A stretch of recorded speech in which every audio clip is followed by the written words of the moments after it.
नमस्कार। आज हम बात करने वाले हैं भारतीय संस्कृति के एक बहुत बड़े आधार स्तंभ महाभारत के बारे में।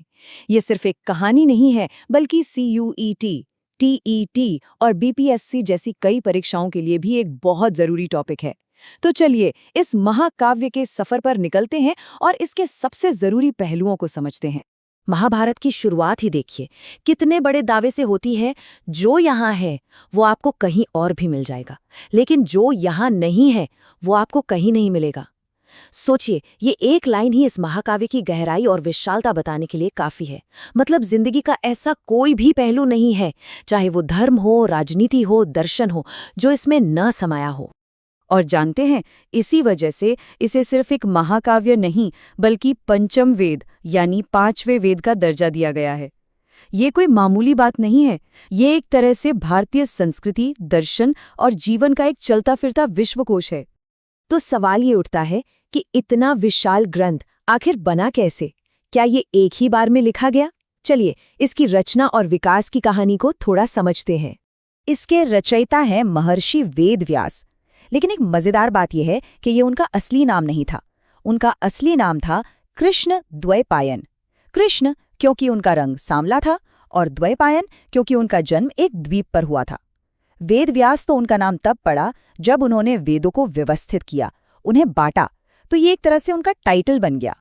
आपको शायद ये जानकर हैरानी हो कि महाभारत एक बार में नहीं लिखा गया। ये 3 स्टेज में डेवलप हुआ। सबसे पहला वर्जन था जय, जिसमें सिर्फ 8,800 श्लोक थे। फिर इसका विस्तार हुआ, श्लोक बढ़कर 24,000 हुए और तब ये कहलाया भारत। और आखिर में जब इसमें और भी कई कहानियां जुड़ी और श्लोकों की गिनती 1,00,000 के पार हो गई, तब जाकर ये बना महाभारत। ये जो क्रम है ना, जय, भारत और फिर महाभारत, ये परीक्षाओं में अक्सर पूछ लिया जाता है। और 1,00,000 श्लोकों की इसी विशाल संख्या की वजह से महाभारत का एक और नाम है शतसहस्री संहिता। चलिए इस शब्द को तोड़कर समझते हैं। शत यानी 100 और सहस्र यानी 1000। तो शत सहस्र मतलब 1,00,000। 1,00,000 श्लोकों का संग्रह। अब भाई 1,00,000 श्लोक हैं, तो इन्हें किसी तरह से व्यवस्थित भी तो करना होगा, है ना? तो इसे कैसे बांटा गया है? इसका जवाब है पर्व में। पूरे महाभारत को 18 हिस्सों में बांटा गया है। और हाँ, एक बात खास तौर पे याद रखने वाली है कि इन्हें अध्याय या चैप्टर ने बल्कि पर्व कहा जाता है। कुल 18 पर्व। अब इन 18 पर्वों में से परीक्षा के हिसाब से 4 सबसे जरूरी हैं। पहला है आदि पर्व, क्योंकि ये शुरुआत है। फिर है शांति पर्व, जो सबसे बड़ा है, और महाप्रस्थानिक पर्व, जो सबसे छोटा है। लेकिन इन सबसे भी ज्यादा महत्वपूर्ण है भीष्म पर्व। और वो क्यों? क्योंकि इसी के अंदर महाभारत का हृदय यानी श्रीमद् भगवद गीता है।